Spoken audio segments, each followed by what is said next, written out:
Hello guys, কেমন আছো সবাই? আমার নতুন একটা ব্লগ ভিডিওতে তোমাদের সকলকে স্বাগত জানাই। তো বেশি কথা না বলে চলো ফটফট কাজগুলো করে ফেলি। এখন কাটবো লাল শাক। আর লাল শাক খেতে আমার কিন্তু ভীষণই ভালো লাগে। তোমাদের কার কার লাল শাক খেতে ভালো লাগে? চলো তাড়াতাড়ি কেটে ফেলি। শাকটা যতটা না আমার প্রিয়, তার থেকে অনেক অনেক অনেক বেশি আমার ছেলের প্রিয়। তাই লাল শাকটা আমার দুজনের যেহেতু অনেকটাই প্রিয়, রান্না করতেও খুব ভালো লাগে। যেহেতু আজকে করছি লাল শাক, আর লাল শাকের সাথে মটরশুঁটি না দিলে রান্নাটা ঠিক জমে না। আর লাল শাকের সাথে মটরশুঁটিটা কিন্তু বেশ ভালো। তোমাদের সাথে কথা বলতে বলতে আমি কিন্তু লাল শাকের মশলাগুলোও নিয়ে নিয়েছি। খুব বেশি মশলাপাতি দেবো না, মাংসের ছাল আর পেঁয়াজ আর শুকনো লঙ্কা, এটা দিয়েই কিন্তু কাঁচা রান্নার মতো হতে থাক। তার মাঝেই আমি তোমাদের সাথে একটা কথা শেয়ার করে ফেলি। আমার বন্ধুরা আমাকে বলে যে দিদি ভাই তুমি লং ভিডিওগুলো কি করে করো? আমি লং ভিডিওগুলো ছোট ছোট ক্লিপ নিয়ে রাখি যখন আমি কাজ করি। তোমরা তো দেখতেই পাচ্ছ, এইভাবে ছোট ছোট ক্লিপ নিয়ে রাখি এবং ওগুলোকে আমি একটা এডিটিং অ্যাপের মাধ্যমে এডিট করে নিই। আরে জানি জানি, এবারে অনেকেই বলবে আবার কোন অ্যাপ দিয়ে? হ্যাঁ, এডিট অ্যাপ দিয়ে।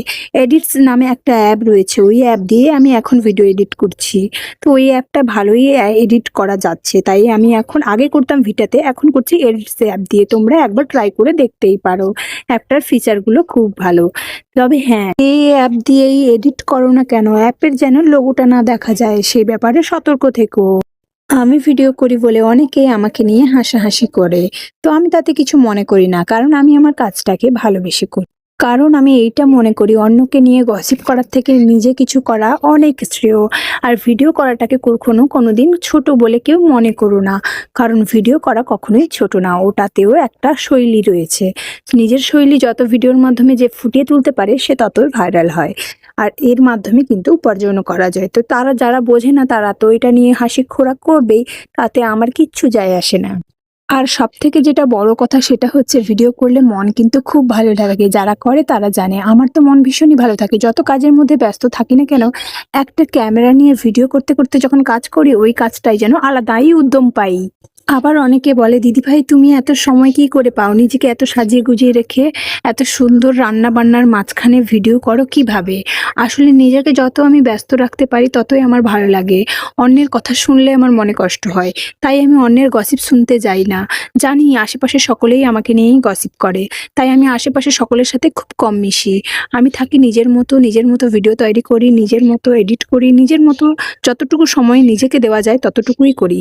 তাই আমি নিজেকে যখন তখন সাজিয়ে রাখতে পারি এবং নিজেই নিজের কাজের মাধ্যমে ভিডিও তুলে ধরতে পারি। আর তোমরাও চেষ্টা করো, তোমরাও অবশ্যই পারবে এভাবে নিজেকে হাসি খুশি রাখতে এবং সুন্দর সুন্দর জিনিস উপহার দিতে। আর হ্যাঁ, একটা কথা জেনে রাখবে, তোমার সামনে তোমাকে যে যতই বেশি মিষ্টি মিষ্টি করে কথা শোনাবে, সে তোমার পেছনে কিন্তু ততই তেতো ছড়াবে। এটা কিন্তু বাস্তব সত্য। বলতে বলতে কিন্তু আমার শাকের তরকারি হয়ে গেছে। আর দেখো মটরশুঁটির গুলো কি সুন্দর লাগছে শাকের মাঝখানে। তরকারিটার কালার কিন্তু হেব্বি এসছে। এবার আজকে করব একটু চিকেন। তো চিকেনটা যেহেতু করব, তার জন্য অনেক অনেক পেঁয়াজ কেটে নিতে হয়েছে। এসো, অনেক তো কথা বললাম, এবার তোমাদের কয়েকজনের মধ্যে কয়েকটা কমেন্ট আমি তুলে ধরতে চাই, যারা আমাকে প্রতিনিয়ত ভালোবাসা দিয়ে যাচ্ছে। জয়দেব পেন দাদাভাই বলেছে গুড নাইট দিদিভাই, এবং সুন্দর একটা ফুল আমাকে উপহার দিয়েছে। অনেক অনেক ধন্যবাদ দাদাভাই। এবং সত্যি দাদাভাই অনেক অনেক দিন থেকে আমার পরিবারে যুক্ত আছে এবং আমাকে সবসময় ফুলের ভালোবাসা দিয়ে থাকে। তো তোমরা অবশ্যই দাদাভাইয়ের পরিবারে যুক্ত হয়ে যেতে পারো। দাদাভাই সবাইকে ফুলের ভালোবাসা দিয়ে থাকেন। কথা বলতে বলতে আমার কিন্তু মাংসটা ম্যারিনেট করার সময় হয়ে এলো। মাংসটাকে ভালো করে ম্যারিনেট না করলে মাংসর কিন্তু টেস্ট আসে না। তাই আমরা অনেক আগে থেকেই মাংসটা নিয়ে এসে ধুয়ে রেখে দিই এবং ম্যারিনেট করেও কিছুক্ষণ রেখে দিই, যাতে মাংসর জল ঝরার পর ম্যারিনেট করলে মশলাগুলো মাংসর গায়ে ভালো করে ঢোকে। তাই আমরা একটু দেরিতেই ম্যারিনেট করি। ম্যারিনেট করার পরও আধ ঘন্টা মতো রেখে দিই। তো সেই মতো মাংসটাকে ভালো করে ম্যারিনেট করে নিচ্ছি। তোমাদের কোন মাংস খেতে ভালো লাগে? আমি তো চিকেন একটু বেশি খাই, মটন খুব একটা পছন্দ করি না, এক আধবার টেস্ট করি খালি। কিন্তু চিকেন খেতে আমার খুবই খুবই ভালো লাগে। আমার বাড়িতে সবাই চিকেন প্রেমী। তোমাদের কার কার কি ধরনের মাংস খেতে ভালো লাগে অবশ্যই কমেন্ট বক্সে কমেন্ট করে জানিয়ে। আর হ্যাঁ, এর মধ্যে কিন্তু এক ব্যতিক্রম রয়েছে, আমার হাজব্যান্ড। ও কিন্তু আবার মটন খেতে বেশি ভালোবাসে। ওর কোনো মাংসের বাদ বিচার নেই, ও একটু মটনটাই বেশি পছন্দ করে। আর চিকেনও ভালোবাসে, তবে অতটাও না, কিন্তু চিকেনও খায় ভালো। আর হ্যাঁ, ভিডিও প্রায় শেষের দিকে একটা কথা না বলে পারলাম না, যেটা হচ্ছে তুমি নিজেকে যতই পরিপাটি রাখতে পারবে, যতই হাসি খুশি রাখতে পারবে, যতই নিজেকে ব্যস্ত রাখতে পারবে, ততই কিন্তু জীবনে সুখী হতে পারবে। আর আমাদের জীবনের কোনো কিছুরই প্রয়োজন পড়ে না যখন আমরা সুখী থাকি। তো আশা করি তোমরা বুঝতে পারলে আমি কি বোঝাতে চেয়েছি। কারণ তুমি জীবনে যত যা কিছুই করো না কেন, অন্যকে কখনোই সুখী করতে পারবে না তোমার কর্মের মাধ্যমে। একমাত্র তুমি নিজেকে সুখী করতে পারবে।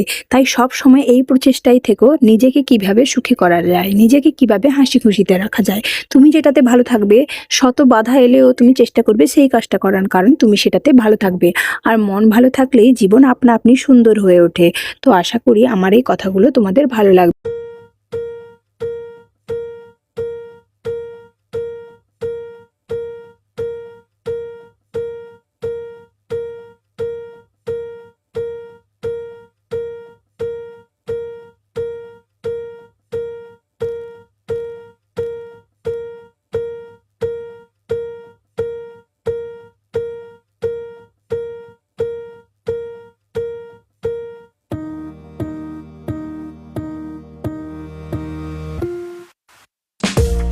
আরে আমি তো জুই টিউটর দিদিভাইয়ের কথা ভুলেই গেছিলাম। যে জুই টিউটর দিদিভাইও হচ্ছে মস্ত বড় ফুলের মালিক।